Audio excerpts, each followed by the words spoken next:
beneath the silent seas of dust on the moon's surface, in a place humans once called the Sea of Tranquility, time had buried more than footprints.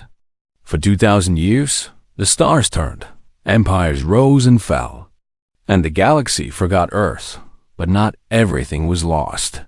Now, in the year 4225, a team of alien scientists stood where Neil Armstrong once stepped. They were not human. Their bodies were tall and slender, covered in smooth blue-gray skin that shimmered faintly under the harsh sunlight.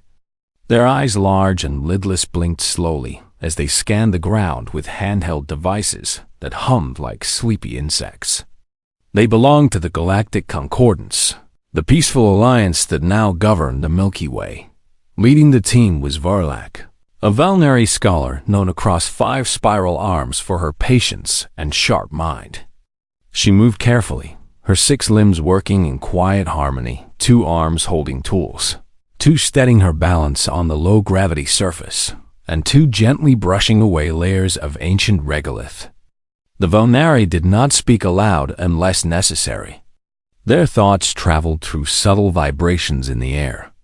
But for the sake of the multi-species team, Verlac used a soft, translated voice from a collar around her neck. "Here," she said, her voice calm but firm. The energy signature matches the anomaly. Beneath her feet, the ground gave off a faint pulse, steady, rhythmic, like a heartbeat buried in stone.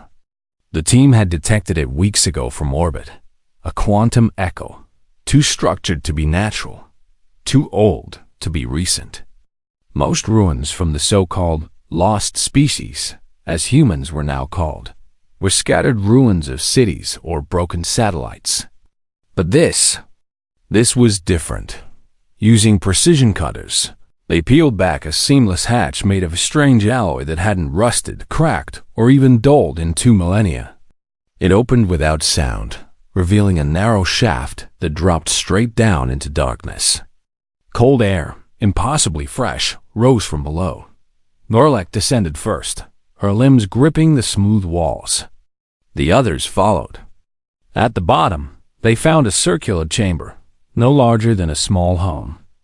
In its center, floating above a pedestal of black crystal, was a sphere of pure light, soft, golden, and unmoving.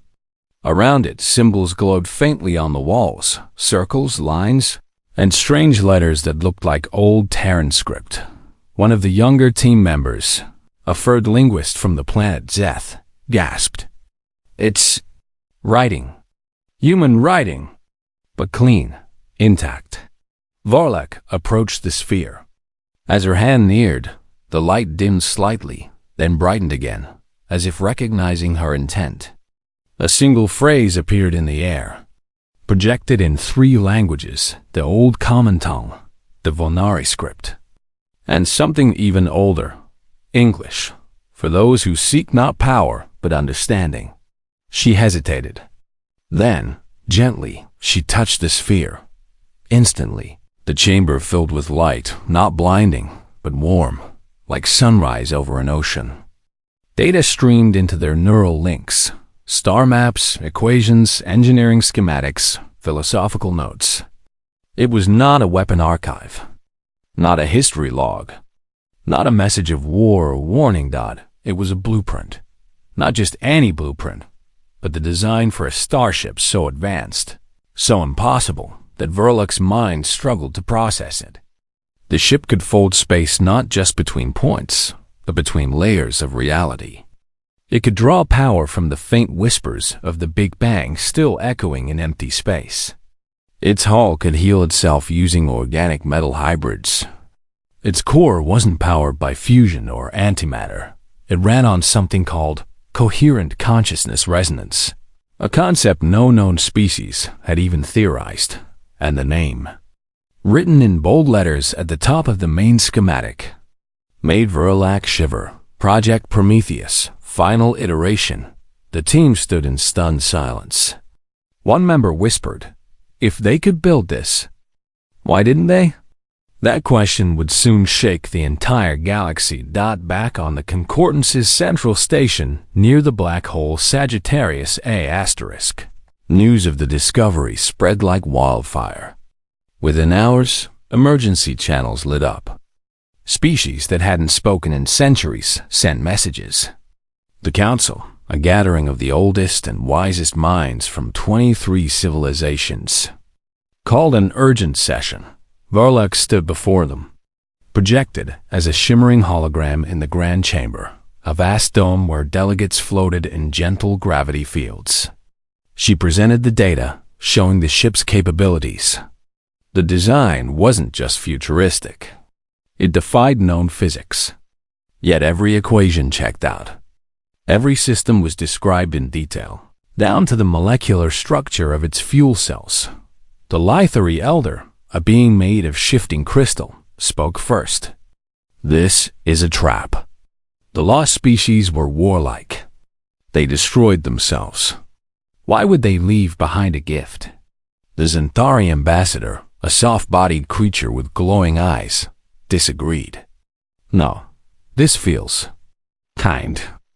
The notes mention ethics, restraint, even poetry. Look here, in the margins. A ship that can cross time must never forget the value of a single life. But the Korathi warlord, Zeth, slammed his armored fist on the floor. It doesn't matter if it's a gift or a weapon. If it exists, we must control it. If humans were capable of this, they were never weak. They were hiding their true strength. Murmurs filled the chamber. Fear, wonder, greed. Only one member remained silent. The human scholar, Kalen Rowe. He was not full human. His ancestors had fled Earth before the Great Silence, hiding on a frozen moon for generations.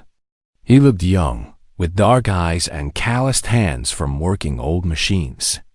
He wore simple clothes, no armor, no tech beyond a datapad. When the room quieted, he finally spoke, his voice quiet but clear. You're all missing the point. They didn't leave this to be used. They left it to be found. When the galaxy was ready, no one understood what he meant. Not yet, but the blueprints were real.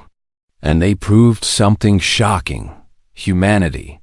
The species everyone thought was primitive, chaotic, and long gone, had reached a level of science and wisdom far beyond any current civilization. And they had walked away from it. Back on Luna, Varlock returned to the vault alone. She sat in the quiet chamber, staring at the sphere. She replayed one line from the files over and over. We built this not to conquer the stars, but to protect them from ourselves. Outside, Earth hung in the black sky blue, quiet. Waiting. 2,000 years ago, humans vanished from the stars. Now, their greatest creation had returned. Not as a weapon, not as a relic, but as a question. And the galaxy would have to answer it. The Galactic Council met again, this time in full assembly. The chamber buzzed with tension. Delegates from 23 species floated in their assigned zones, eyes fixed on the central display where the human ship blueprints glowed in soft lines of light. No one spoke at first. The silence was heavy, thick with questions no one knew how to ask. Verlague stood before them once more, her 6 limbs folded calmly. She had spent days studying the data. Every part of the ship, its engines, its hull, its core, was built not just with science, but with something deeper. Notes were scribbled in the margins of the schematics. Remember kindness. Speed means nothing without direction. Do not fly if you cannot land with grace. These were not the words of warriors or conquerors. They were the words of teachers. Kalen Rowe floated near the edge of the chamber, watching. He had spent his whole life studying old human history.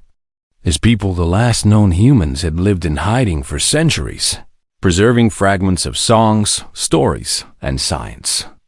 They knew the truth others had forgotten. Humanity had not died out in fire and war. They had made a choice. Now, with the blueprints revealed, That choice had to be explained. An elder from the Lithari finally broke the silence. If this ship is real, why was it never built? Why hide it under the moon like a secret? Kalen stepped forward. His voice was quiet but clear. Because they were afraid. Afraid? The words stirred the room. Fear was a weakness in the eyes of many species. The Karathi, especially, looked disgusted. Kelen continued. 2,000 years ago, Earth was burning. Not from bombs, but from inside. Humans had reached the stars, yes. But they also built machines that thought for themselves. They split atoms to power cities, but also to destroy them. They could heal disease, yet they let millions starve. They were powerful, but not wise. He paused, letting that sink in. Then something changed. A great war ended, not with victory, but with shame. After that, the smartest minds on Earth came together. Not generals, not kings, scientists, poets, teachers, even children. They asked one question: what kind of future do we deserve? The room was silent now. They realized they had the power to build anything, Kalen said. A ship that could outrun time. A city that could float among the stars. A weapon that could erase whole planets. But they also knew, if they built those things while still full of anger, greed, and fear, they would only spread their sickness to the universe. A Zenthari delegate floated closer. So they stopped? Yes, Kalen said. They stopped exploring. Stopped sending signals. They turned inward. They sealed their best ideas, not to hide them, but to protect the galaxy from what they might become if they used them too soon. Varlak added, that's why the Vault said, for when we're ready. They weren't talking about themselves. They were talking about us. The Korathi warlord, Zeth, snorted. Foolishness. Strength is strength. If you have power, you use it. That's how empires rise. Kalen looked at him, not with anger, but sadness. That's how they fall, too. Outside the chamber, news of the debate spread. Across the galaxy, species argued. Some called humans cowards. Others called them saints. Most were simply confused. How could a species reach such heights? And then walk away? But the truth was deeper than anyone knew. In hidden archives recovered from old human satellites, fragments of the final global broadcast from Earth were found. The recording was damaged, but enough remained. A woman with tired eyes and a gentle voice spoke to the stars. We are shutting down our deep space networks today. Not because we've failed, but because we've learned. We will stay quiet. We will heal. And if one day someone finds what we left behind, we hope they've learned too. That message had been sent 2,000 years ago. No one had heard it until now. Back in the council chamber, the debate turned to what to do next. We must build it, said a young engineer from the Helion Collective. Even a small version could change everything: clean energy, faster travel, healing fields. But what if it fails? Asked a Velnari advisor. The design uses systems we don't understand. It blends machine and life in ways that break our laws of physics. They didn't see physics as laws, Kalen said softly. They saw them as suggestions, rules that could be gently bent if your heart was in the right place. That idea made many uncomfortable. Science was supposed to be cold, hard, exact. Not guided by feelings, yet the blueprints insisted on it. The ship's core required harmonic alignment between pilot and vessel, a phrase that made no sense to alien minds. Tests with artificial minds failed. Simulations crashed. The design refused to work without something the files called soul resonance. No one knew what that meant, except perhaps the humans. Kalen requested permission to visit Earth. The council agreed under guard. He landed in a small shuttle near the ruins of an old coastal city. The oceans had risen long ago, but the concrete bones of buildings still stood like ancient trees. He walked alone through empty streets.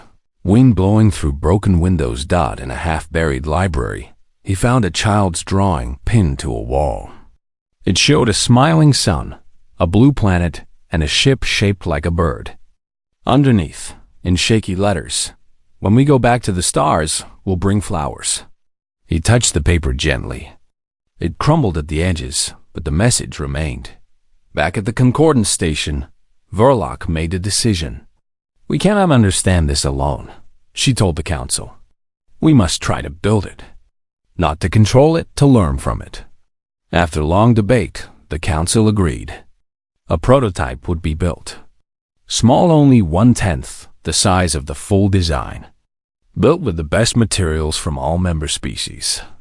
And Kalen would be part of the team. Work began in a secure orbital dock near Jupiter's old moons. Engineers from 10 species worked side by side. At first, they tried to fix the human design, replacing strange organic circuits with solid metal, swapping emotion-linked controls with logic chips. The moment they powered it on, the prototype sparked, groaned, and shut down. They tried again. Same result. Frustration grew. The Korathi mocked them. "You're wasting time on fairy tales." But Kalen insisted. "You have to build it the way they wrote it. Every part. Even the parts that don't make sense." Reluctantly, they obeyed. They wove living fibers into the hull. They installed a core that pulsed like a heart. They left blank spaces in the control panel for intuition. The note said, "On the 10th attempt, something changed. When power flowed through the ship, it didn't just hum, it sang." A low, warm tone filled the dock. Lights glowed gold, not blue. The hull shimmered, as if breathing. And for the first time in 2,000 years, a human-designed starship came alive. Not fully. Not yet. But enough to prove one thing. Humanity hadn't been dreaming. They had been waiting. The data streamed back to the council. Elders who had doubted now sat in silence. Even Zeth, the warlord, watched the feed without speaking. Kalen stood on the observation deck, tears in his eyes. He whispered words no one else heard. "We're ready now." But the galaxy still wasn't sure. Some saw hope in the ship's gentle light. Others saw danger. If humans could build this while hiding on one planet, what could they do if they returned? And deep beneath Earth's oceans, in places no scanner could reach, the last true humans felt the ship wake. They opened their eyes. They listened. And they knew the time of silence was ending. But they would not return with weapons. They would return with questions. Just like their ancestors did. And somewhere in the dark between stars, the blueprint's promise echoed. Technology without wisdom is noise. With wisdom, it becomes music. The prototype ship floated in the orbital dock, quiet and calm. It looked small, barely the size of a shuttle, but it pulsed with a soft golden light, like a heartbeat made visible. Engineers from 10 species watched it from behind thick glass, their faces full of wonder and worry. The ship had turned on. It had not exploded. It had not attacked. Instead, it hummed a low, soothing tone that made even the most anxious minds feel calm. But not everyone was pleased. Warlord Zeth of the Korathi Dominion stood in the command center, arms crossed, his armored plates clicking with every breath. His species valued strength above all. To them, peace was weakness, and mystery was danger. "This is a trick," he growled. "A human trick. That ship is hiding something." Volok, standing nearby, did not argue. She simply said, "Then let us learn what it hides." Kalen Rowe floated closer to the dock window, his eyes fixed on the ship. He could feel it not with his body, but in his chest, like a memory he had never lived. The design wasn't just metal and wire. It was alive in a way no one had expected. Not alive like an animal, but like a friend waiting to speak. The Concordant scientists ran test after test. They sent drones inside. The ship accepted them. They tried to link its systems to standard navigation. The ship refused gently. Screens would go dark, then light up again with simple symbols. A hand, a tree, a star. No words, just feelings. It's not broken, Kalen told them. It's choosing. How can a machine choose? Asked the Lithari engineer, his crystal face flickering with doubt. Because it was never just a machine, Kalen replied. It was built to grow with its crew, to learn, to care. That idea made many uneasy. Machines were tools. They did what they were told. This ship seemed to have its own mind, and its own morals. Then came the real test. The Concordants wanted to see if the ship could fly. Not far, just a short jump around Jupiter's moon Europa. But the moment they tried to load standard pilot software, the ship shut down completely. Lights dimmed. The hum stopped. It was like it had fallen asleep, or turned away. It won't accept artificial control, Vorlik realized. Kalen nodded. It needs a living pilot. Not just a body and mind that understands balance. Not just logic, but heart. No one wanted to risk a real person. But Kalen stepped forward. I'll do it. The council debated for hours. Sending a human, especially one tied to the lost species, was risky. But they had no choice. No one else could connect with the ship. They suited Kalen in a simple flight suit. No weapons, no armor. Just him and a breathing mask. He walked into the ship alone. Inside, it was warm. The walls were smooth, glowing faintly. The cockpit had no buttons, no levers. Just a seat shaped like a cradle and a clear dome above that showed the stars. Kalen sat. He closed his eyes. He didn't try to control anything. He just listened on, and then the ship answered. A soft light wrapped around him. Data flowed not as numbers, but as feelings. Distance became warmth. Speed became rhythm. Danger became a quiet warning, like a friend's hand on his shoulder. He opened his eyes. Let's go, he whispered. The ship lifted gently from the dock. No roar of engines. No shaking. Just a smooth rise, like a leaf caught in a breeze. It flew past Europa, circled once, then returned. Total time, 12 minutes. When Kalen stepped out, he was smiling. It's not a weapon, he said. It's a teacher. The data confirmed it. During the flight, the ship had adjusted its path to avoid disturbing ice microbes on Europa. It had used less energy than predicted, drawing power from background starlight. And it had recorded everything, not for war, but for study. The council was stunned, but Zeth was furious.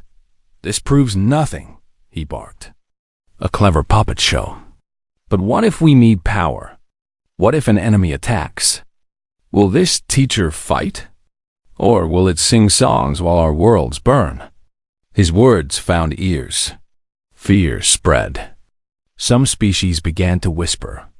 Maybe the humans hid this tech because it was too dangerous. Maybe they knew no one could handle it without turning it into a weapon. Then, the Korathi made their move. Under the cover of routine fleet rotations, 3 Korathi warships dropped out of warp near the orbital dock. They powered up their cannons. Their message was short. Hand over the prototype, now. Alarms blared. Concordant security ships moved to intercept, but they were outgunned.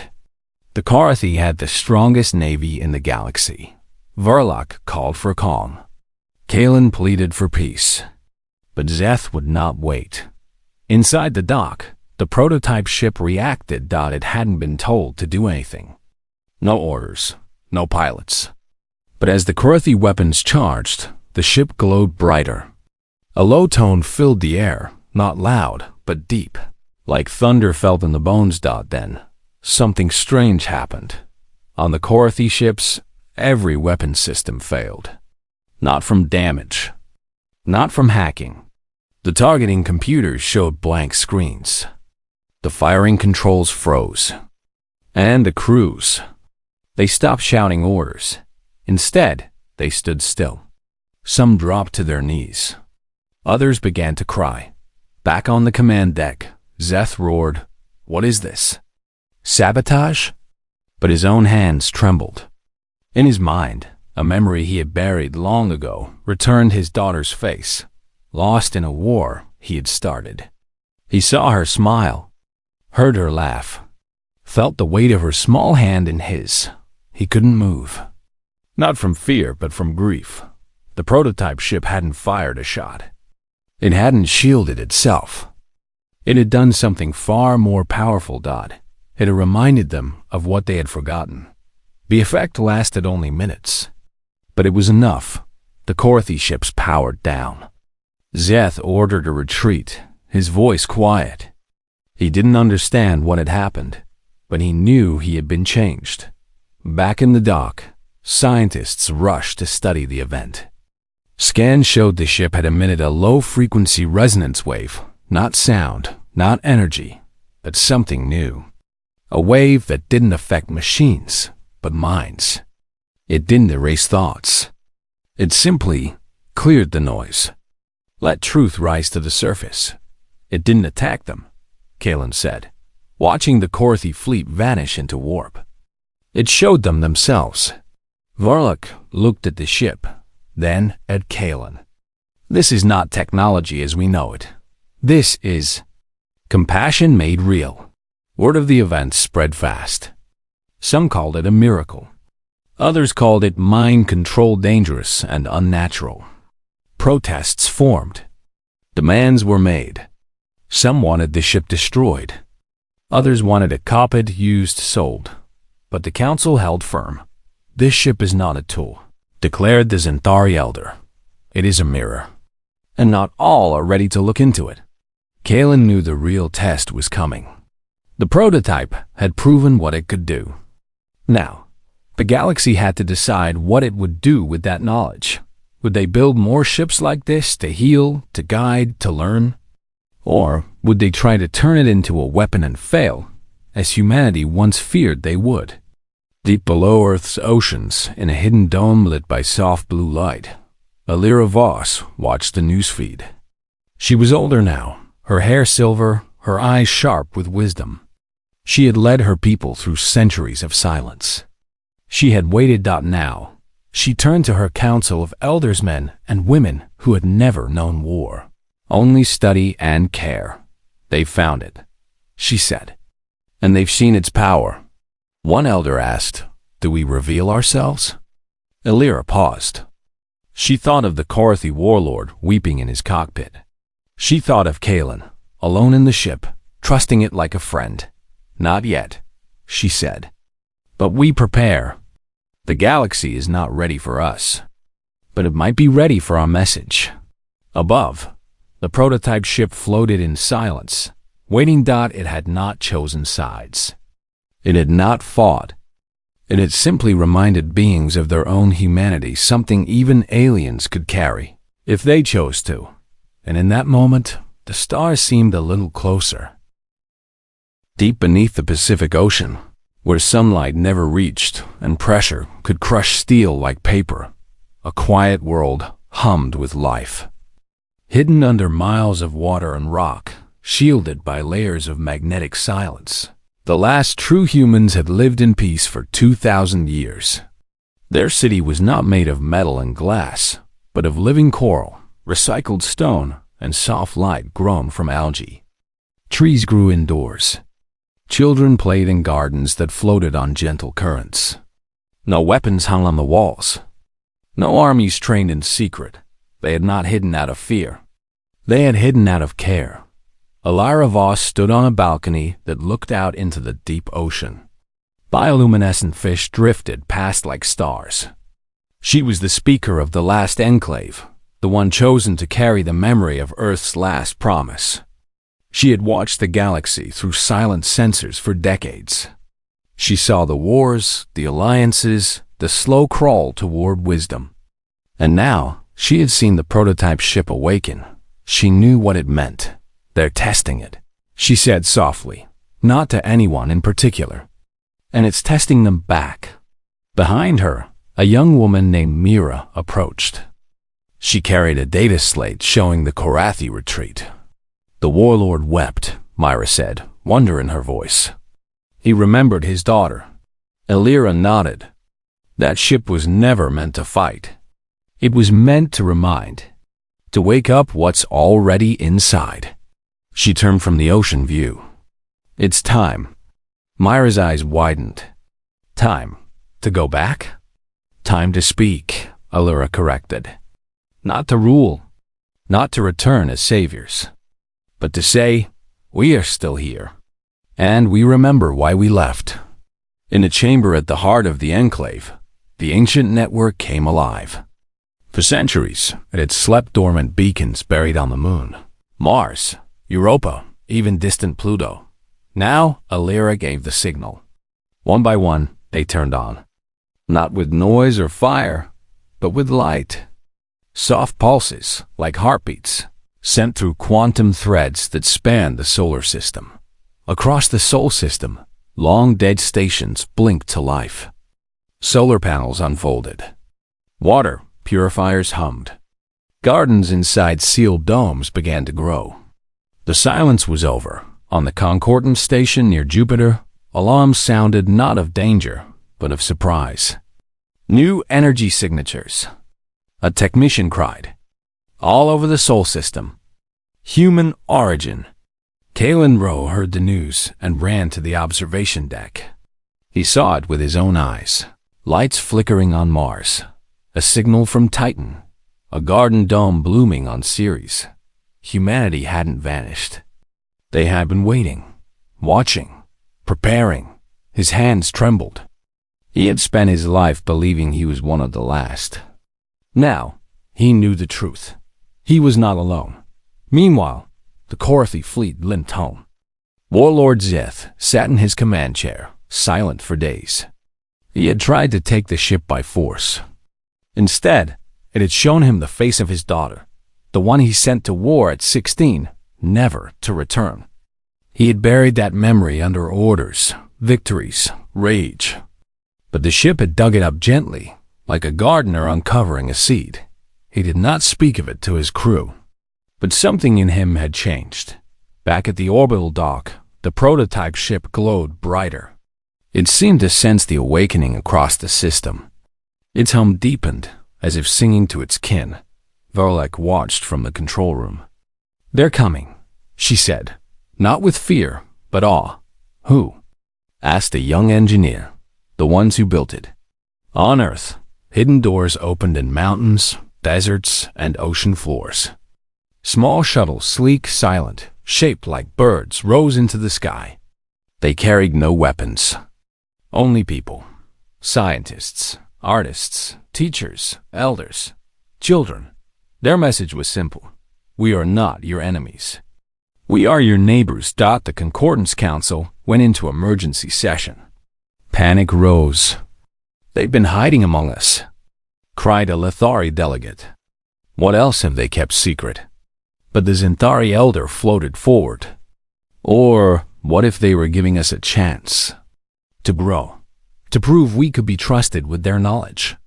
Kalen stood before the council again, his voice stronger now. They didn't hide to deceive. They hid to protect you from what humans might become if they rushed back into the stars too soon. Just then, a new signal arrived not from a ship, but from Earth itself. A single voice, calm and clear, broadcast on every channel. This is a Lyra Voss of the human enclave, the voice said. We do not seek power. We do not ask for forgiveness. We only ask this. Let us walk beside you, not above you. Let us share what we've learned, not as masters, but as friends. Silence filled the chamber. Then, Volak spoke. Let them come. One by one, the council members agreed, but not all were ready to trust. Zeth, still shaken, received a secret message from hardliners in the Corythi Command. If humans return, they will demand respect. They will shame us for our wars. Destroy their hidden cities before they speak. His hand hovered over the command to launch missiles. He saw his daughter's face again. He thought of the ship's hum, so soft, so sad, so kind. He closed his eyes and canceled the order. No more silence, he muttered. And no more war. Back on Earth, Alira stepped onto a grassy hill under a clear night sky. She hadn't felt real wind in decades. She looked up at the stars and saw ships descending. Not concordant ships. Not Corythi. Human ships, returning home after centuries. Tears filled her eyes. In the orbital dock. The prototype ship pulsed in rhythm with the others. As if greeting its family, Kalen watched them land on Earth's surface. Gentle, graceful, full of hope. He knew the hard part was just beginning. Trust would take time. Mistakes would be made. Old fears would rise. But for the first time in 2,000 years, humanity was no longer a myth. They were real, and they carried not weapons, but seeds of peace, of wisdom, of second chances. As dawn broke over the Pacific, Alira raised her hand, not in salute, but in greeting. And across the galaxy, species that once thought humans were gone forever whispered the same words. They're back. Not with fire, not with noise, but with open hands and quiet hearts. The air above Earth was full of ships, not warships, but vessels of every shape and size from across the galaxy. They floated in peaceful formation, their lights soft against the morning sky. Below, on a wide green field near the old ruins of Geneva, delegates from the Galactic Concordance gathered. They came not in armor, but in simple robes. Not with weapons, but with gifts, seeds from alien worlds. Songs recorded in crystal, maps of stars humans had never seen. At the center of the gathering stood Alira Voss. Her silver hair caught the sunlight. She wore no crown, no badge of rank, just a plain blue tunic woven from ocean fibers. Beside her stood Kalen Ro, Verlek, and even Warlord Zeth, who had come alone, without guards, without pride. This was not a surrender, not a celebration. It was a beginning. The council had met for 7 days after humanity's return. Fear had flared at first. Old stories of human violence were dragged up. But then they watched. They saw humans share food with strangers. They saw them repair broken concordance drones with gentle hands. They saw children from Earth teaching alien kids how to plant trees. And they saw the prototype ship still humming its quiet song, still refusing to be used for harm. Now, on this clear spring day, the Concordance made a choice. Verloc stepped forward, her 6 limbs moving with grace. She spoke not as a Volnari, but as a voice for all. For 2,000 years we believed the lost species had fallen. But you did not fall. You waited. You watched. You hoped. She turned to Alira. We were not ready for your gift. But you did not punish us for that. You trusted us to grow. Alira nodded. Because we once made the same mistakes. We built wonders and used them to hurt. We learned the hard way that power without wisdom is just noise. A Zentari elder floated near, their soft body glowing faintly. Then teach us. Not as rulers, as partners. And so they did. From that day, the Odyssey Initiative was born. It was not a government, not an army. It was a promise. Any species that wished to learn from human knowledge, ship design, healing arts, even old Earth music, had to first prove they valued life over control. They had to show care for their own people, for their world, and for others. The blueprints for the great ship, the Odyssey class, were not locked away. They were shared, but with conditions. No species could build one alone. They had to work together. A Carthy engineer might design the frame. A Zentari poet might program its core. A human elder might guide its purpose. The ship would only fly when all hearts agreed to test this. The first full Odyssey-class vessel was built not by one species, but by many. On a quiet ring world near Neptune, hands of every kind worked side by side. Metal was shaped, living circuits were woven, and songs were sung into its walls, songs of loss, of hope, of home. When it was done, it looked nothing like a warship. It looked like a seed, or a shell, or a hand reaching upward. Its first mission was simple: go to the edge of known space and find worlds that had fallen silent. Not to conquer, not to claim, but to listen, to offer help if wanted, to leave if not. Alira chose the crew herself. Not warriors, not politicians.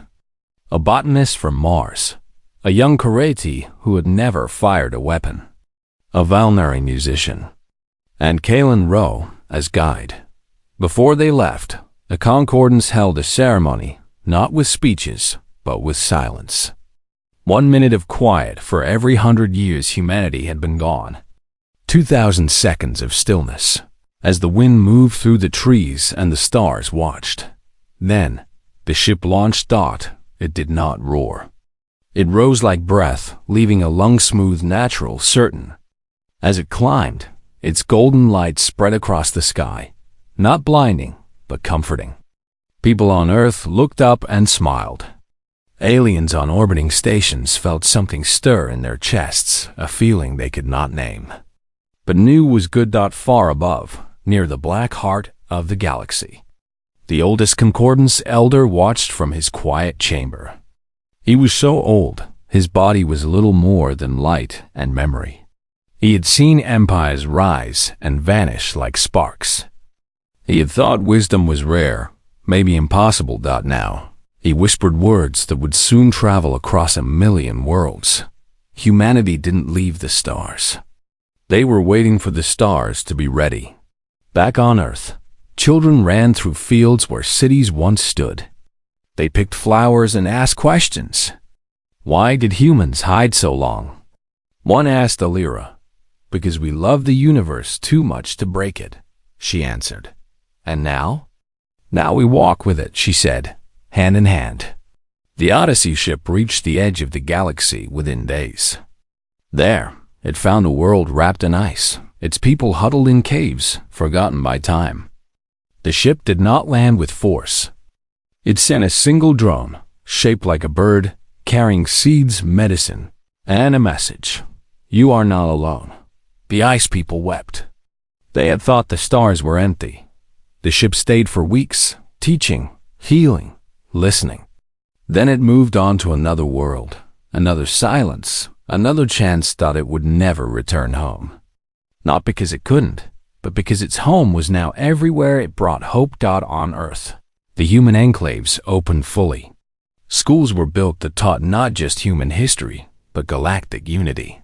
Gardens grew food for all. Old ruins were not torn down, they were honored, as reminders of what not to repeat. Eth, once a warlord, now walked barefoot through a bamboo grove, learning to meditate. He still carried scars, but his eyes were softer.